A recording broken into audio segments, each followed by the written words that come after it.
Discussions in this show should not be construed as specific recommendations or investment advice. Always consult with your investment professional before making important investment decisions. And now, Financial Renaissance with the M's.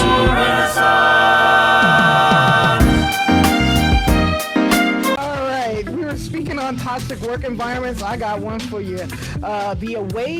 Remember the Away Luggage, right?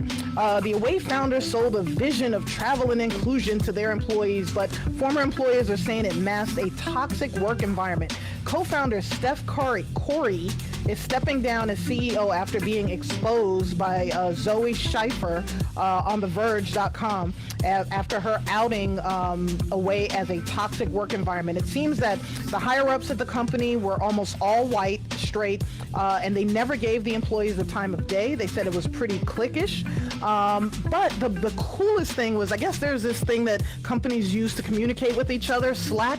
Well, the CEO would get on Slack and rail on any employee that made any type of mistake whatsoever. So, and what's even funny is that one of the co-founders is married to the person, the CEO of Slack. That's hilarious. But they are not allowed to email each other. Employees of Away are not allowed to email each other, direct message each other, or anything like that. And so they had what I'm talking about, a real toxic, mean girl corporate culture.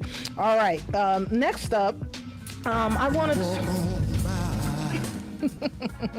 Walk on by, Ben Carson. We're talking about money problems and homelessness, okay? Ben Carson is the Secretary of the Housing and Urban Development, and he went on Fox News last week and he said that, we cannot just throw money at homelessness, and I wholeheartedly agree with him. In our streets, whether they're hot streets, cold streets, rich streets, or poor streets, we've got an influx of homelessness all over our country. Here in the state of Georgia, we didn't understand what happened, but it looks like they closed down a bunch of the mental health facilities. So Ben Carson went on to say that he compared diagnosing the cause of homelessness crisis to practicing medicine. You look at a person who has a fever and you don't just treat the fever, you figure out what's causing the fever. And that's what he wants to do with homelessness. So factoid, there are an estimated, in California, an estimated 130,000 people are homeless, and they're trying to figure it out. But one of the things that Ben Carson said that I think we need to be paying attention to, now he may be goofy in other areas, but Ben does know medicine.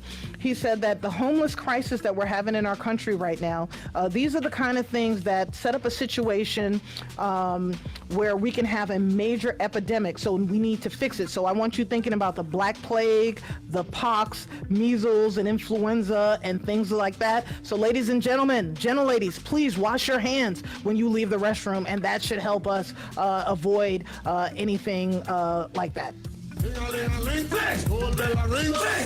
All right, we are going to school for sure. Back to school, because we need to remember suffixes and prefixes. And there is a return of a popular suffix. The European wealthy are betting on what they're calling the ultimate suffix, techs. So we're looking at agritech, fintech, health tech, prop tech, reg tech, legal tech, makeup a tech, cooking tech, Emma tech, and so on and on and on. But wealthy investors in Europe are all over it. They're pushing money through venture capitalists to fund organizations. And remember, as a business owner, there's three ways of funding your business: personal savings, borrowing from a bank, or venture capital.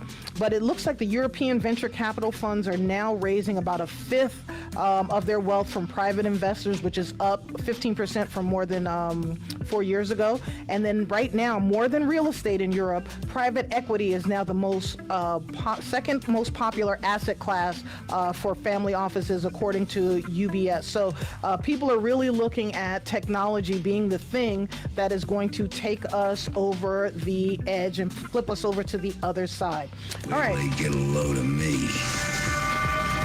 This warms my heart. Robocallers. A robocaller has been fined $10 million. That's right. The FCC fined a proposed telemarketer whose robocall spread misinformation about a political candidate and blamed it on a rival telemarketing or robo marketing company. So I am impressed with that. The guy's name is Kenneth Moser. He's been fined $9,997,750 for doing that. Now, on the bright side, one of the things I want you to know is that the House, during all this impeachment stuff, passed a bill to stop robocalls. In a political climate when Democrats and Republicans can't agree on anything, the bill to stop illegal robocalls passed 417 to 3 this past Wednesday. So it's called the Traced Act.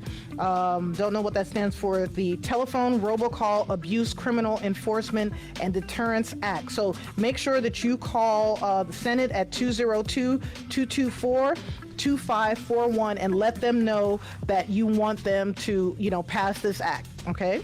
Wait a minute, where are all the other kids? Haven't you heard? There's been an outbreak of measles. It's all because everyone stopped vaccinating their kids. Yuck. All right. If you haven't gotten your flu shot, you may want to talk to your doctor about it. And let me tell you why. The Centers for Disease Control estimate that there have been 2.6 million flu-related illnesses in the United States in the year 2019. Of those, 23,000 resulted in hospitalizations, and 1,300 people have died from the flu in the United States in 2019. So seriously speaking, people, use your hand sanitizer, wash your hands, wear your mask, do whatever it is that you need to do to stay safe and healthy, because if you are not healthy, you cannot become a wealthy. When we come back on Financial Renaissance with the M's, my Emma Knows Money, I'm going to be talking to you about year-end financial tips, what you need to do to get your financial house in order before the start of the new year. Be afraid. Be very afraid.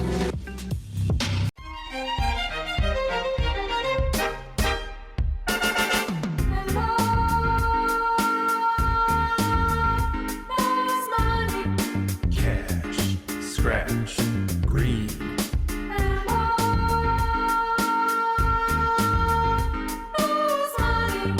Benjamins, assets, income.